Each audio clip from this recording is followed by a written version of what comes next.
আসসালামু আলাইকুম রহমতুল্লাহি ওয়াবারাকাতু। সুপ্রিয় দিনী ভাই বোনেরা, আবারও অত্যন্ত গুরুত্বপূর্ণ একটি ভিডিও নিয়ে আপনাদের মাঝে হাজির হয়েছি। সম্মানিত ভিউয়ার্স, আজকের ভিডিওটা অত্যন্ত গুরুত্বপূর্ণ, কারণ আজকের ভিডিও থেকে আমরা জানতে পারবো নিজেকে অযোগ্য মনে হলে ইসলাম কি বলে। এরকম ইসলামিক ভিডিও পেতে অবশ্যই চ্যানেলটি সাবস্ক্রাইব করে রাখুন। সুপ্রিয় দর্শক, তাহলে শুরু করা যাক। নিজেকে অযোগ্য মনে হলে ইসলাম কি বলে? জীবনে এমন কিছু মুহূর্ত আসে যখন আমরা নিজেকে অপর্যাপ্ত মনে করি। মনে হয় আমরা যথেষ্ট ভালো নই, আমাদের যোগ্যতা নেই, সুখী জীবনের, সুন্দর সম্পর্কের কিংবা আল্লাহর দেয়া নিয়ামতের এই অনুভূতি আমাদের মনের গভীরে শিখর গেড়ে বসে, আমাদের আত্মবিশ্বাস কেড়ে নেয়। কিন্তু কেন আমরা এমন ভাবি? আল্লাহ আমাদের সৃষ্টি করেছেন সর্বোত্তম আকৃতিতে, তবু কেন আমরা নিজেদের প্রতি অসন্তুষ্ট? এই প্রশ্নের উত্তর খুঁজতে গিয়ে আমরা দেখি আমাদের শৈশব, সমাজ ও শয়তানের প্রভাব আমাদের মনে এই নেতিবাচক ধারণা গেঁথে দেয়। তবে আল্লাহর কাছে ফিরে যাওয়া এবং কোরআন ও সুন্নাহর আলোকে নিজেকে গড়ে তোলার মাধ্যমে আমরা এই অনুভূতি কাটিয়ে উঠতে পারি। কিভাবে? আসুন আলোচনা করা যাক। সম্মানিত ভিউয়ার্স, এক, আল্লাহ আপনাকে সর্বদা যথেষ্ট মনে করেন। আল্লাহ আমাদের সৃষ্টি করেছেন সর্বোত্তম আকৃতিতে। কোরআনে তিনি বলেছেন, আমরা মানুষকে সৃষ্টি করেছি সর্বোত্তম গঠনে। সুবহানাল্লাহ। কোরআনে আল্লাহ পাক বলেছেন, আমি মানুষকে সৃষ্টি করেছি সর্বোত্তম আকৃতিতে, উভয়তম সুরত দিয়ে। আমাদের শরীর, মন, ব্যক্তিত্ব সবকিছুই আল্লাহর সৃষ্টি। তিনি এতে কোনো ত্রুটি রাখেননি। আমাদের চেহারা, প্রতিভা, এমনকি আমাদের দুর্বলতাগুলোও আল্লাহর পরিকল্পনার অংশ। তাই নিজেকে অপর্যাপ্ত ভাবা মানে আল্লাহর সৃষ্টির প্রতি অবিশ্বাস করা। আমাদের প্রথম কাজ হলো নিজেকে ভালোবাসা, নিজের প্রতি কৃতজ্ঞতা প্রকাশ করা। যদি আমরা নিজেকে গ্রহণ করতে পারি, তবে আমরা আল্লাহর দেওয়া নেয়ামতের প্রতি শুকরিয়া আদায় করতে পারি। সম্মানিত ভিউয়ার্স, ২, শয়তান চায় নিজেকে অযোগ্য মনে করুন। যখনই আমাদের মনে নেতিবাচক চিন্তা আসে, তখন প্রায়ই এর পেছনে শয়তানের প্ররোচনা কাজ করে। কোরআনে আল্লাহ বলেছেন, হে আদম সন্তান, আমি কি তোমাদের নির্দেশ দেইনি শয়তানের অনুসরণ করো না, কারণ সে তোমাদের প্রকাশ্য শত্রু। সুপ্রিয় দর্শক, শয়তান আমাদের মনে নিরাশা ও হতাশার বপন বীজ রোপণ করে, যাতে আমরা আল্লাহর পথ থেকে বিচ্যুত হই। যখন আমরা মনে করি আমরা যথেষ্ট ভালো নই, তখন শয়তান আমাদের দুর্বলতাকে কাজে লাগায়। এ পরিস্থিতিতে আমাদের উচিত আল্লাহর কাছে ফিরে যাওয়া, নেক আমল করা এবং শয়তানের প্ররোচনার বিরুদ্ধে লড়াই করা। নিয়মিত নামাজ, কোরআন তেলাওয়াত এবং জিকির আমাদের মনকে শান্ত করে এবং শয়তানের প্রভাব থেকে রক্ষা করতে পারে।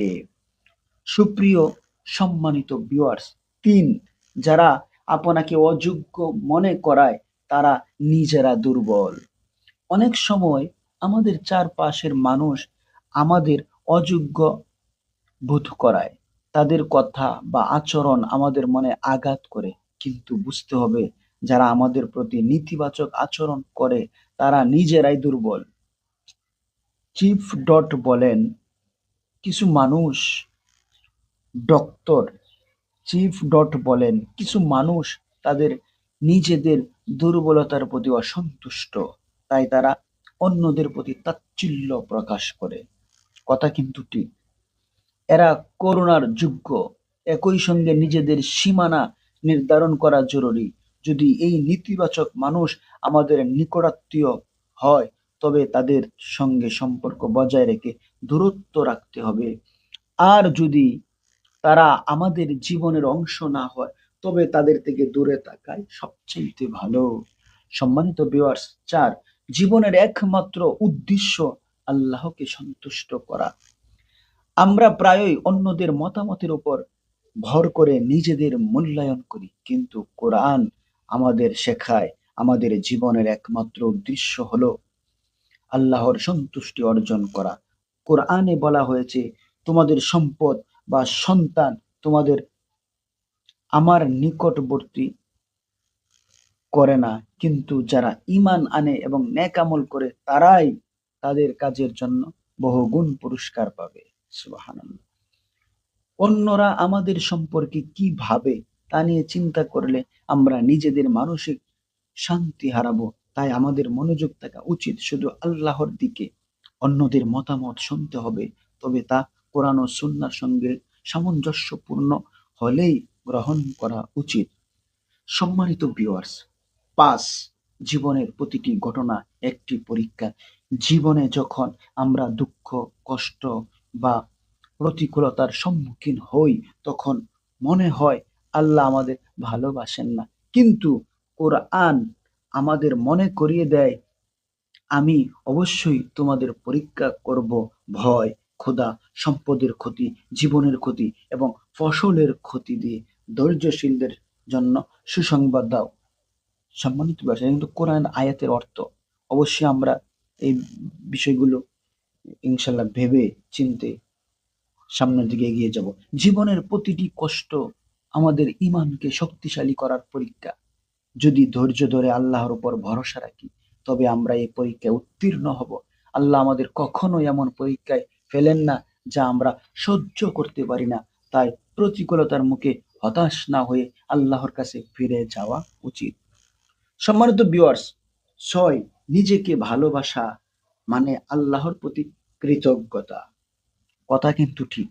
আল্লাহ রব্বুল আলামিন যে আপনাকে এত সুন্দর করে উভয়তম সুরত দিয়ে বানিয়েছেন, অবশ্যই আপনি নিজেকে নিজে ভালোবাসতে হবে। আল্লাহ বলেছেন, তোমরা যদি কৃতজ্ঞ হও, আমি অবশ্যই তোমাদের জন্য আরো বাড়িয়ে দেব। কিন্তু যদি অকৃতজ্ঞ হও, তবে আমার শাস্তি অত্যন্ত কঠিন। সূরা ইব্রাহিম আয়াত ৭। আমাদের শরীর, স্বাস্থ্য, সম্পদ সবকিছুই আল্লাহর দেওয়া নিয়ামত। যদি আমরা নিজেকে ভালো না বাসি, তবে আমরা আল্লাহর দেওয়া এই নিয়ামতের প্রতি অকৃতজ্ঞতা প্রকাশ করি। নিজেকে ভালোবাসা শুরু হয় কৃতজ্ঞতা থেকে। আমাদের যা আছে তা নিয়ে শুকরিয়া আদায় করতে হবে। সম্মানিত ভিউয়ার্স, ৭, অন্যদের প্রতি ভালো ধারণা আত্মমর্যাদা বাড়ায়। সম্পর্ক আমাদের জীবনের একটি গুরুত্বপূর্ণ অংশ। মহানবী বিশ্বনবী মুহাম্মদুর রাসূলুল্লাহ সাল্লাল্লাহু আলাইহি ওয়াসাল্লাম বলেছেন, এক নারী তার নামাজ, রোজা এবং দান খয়রাতে ভালোই ছিলেন, কিন্তু প্রতিবেশীর সঙ্গে খারাপ আচরণের কারণে তিনি জাহান্নামে যাবেন। সম্মানিত ভিউয়ার্স, যদি অন্যদের সম্পর্কে খারাপ ধারণা পোষণ করি, তবে তা নিজেদের মানসিক শান্তি বিনষ্ট করে। কোরআনে আল্লাহ বলেছেন, হে ঈমানদারগণ, অনেক অনেক অনুমান থেকে বিরত থাকো, কারণ কিছু অনুমান পাপ। আমরা অনেকে অনুমান করে অনেক কথা বলে ফেলি। আল্লাহ ওই সকল অনুমান থেকে যেন আমরা বেরিয়ে আসতে পারি, সেই তৌফিক যেন আল্লাহ আমাদেরকে দান করে। আমিন। অন্যদের প্রতি ভালো ধারণা রাখলে আমাদের মন শান্ত থাকে এবং আমাদের আত্মমর্যাদা বৃদ্ধি পায়। সুপ্রিয় দর্শক, দীর্ঘ সময় যে বিষয়গুলো ৭টি বিষয় তুলে ধরলাম, ৭টি বিষয়ের সারাংশ এটাই। আল্লাহ বলেছেন, আল্লাহর ইচ্ছা তোমাদের বোঝা হালকা করা, কারণ মানুষকে দুর্বল সৃষ্টি করা হয়েছে। মাঝে মধ্যে মনে হতে পারে আমি যথেষ্ট ভালো নই, যোগ্য নই, এটা স্বাভাবিক। কিন্তু এই অনুভূতির মুখোমুখি হয়ে আমাদের আল্লাহর কাছে ফিরে যেতে হবে। কোরআন ও সুন্নাহ বলেছে, আল্লাহ যেন নিজেদের ভালোবাসতে শিখি এবং আল্লাহর প্রতি ভরসা রাখি। নিজেকে ভালোবাসা ও আল্লাহর দেওয়া নিয়ামতের প্রতি কৃতজ্ঞতা থাকা আমাদের জীবনকে আরো সুন্দর ও অর্থপূর্ণ করে তুলবে। সম্মানিত ভিউয়ার্স, দীর্ঘ সময় যে বিষয়গুলো আমরা জানলাম, সেই বিষয়গুলোর উপর আল্লাহ রাব্বুল আলামিন আমাদেরকে আমল করার তৌফিক দান করুক। আমিন।